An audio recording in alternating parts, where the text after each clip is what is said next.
And listen, it always isn't going to necessarily be big game hunting when it comes to Laker head coaches.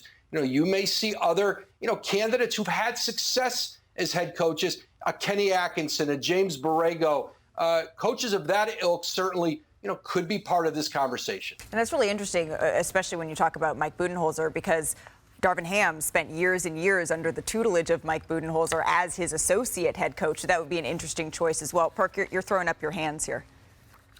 Because I don't know. Okay. I don't know who should be their coach. Maybe LeBron should retire and be the head coach. I mean, maybe that should be it, right? Well, we know that's not going to happen. I'm just saying. So, like, who's going to sit in that seat, right? That's going to demand the respect, right, from LeBron James and Anthony Davis. Like Woj just alluded to, Ty Lue is probably not going to be available, especially not right now.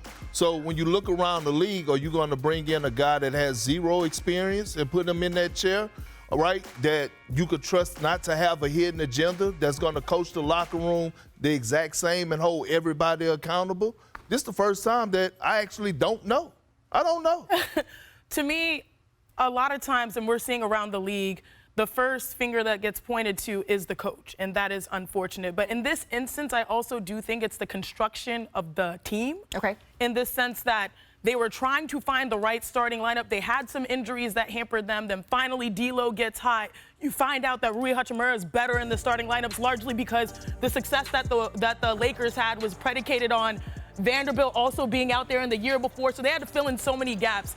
And to me, it was too little too late because they finally got their best starting lineup around February, and ever since then, they were 18-6. But by too little too late, you put yourself up against the Nuggets. So that, to me, is the hardest part.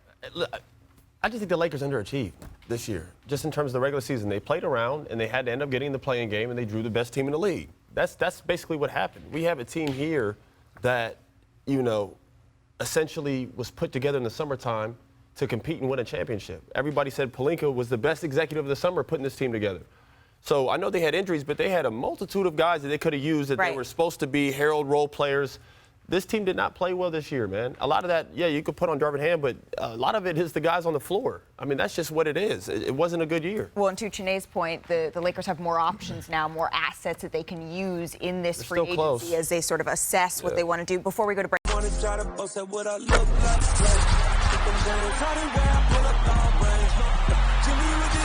on fire. It's NBA, I'm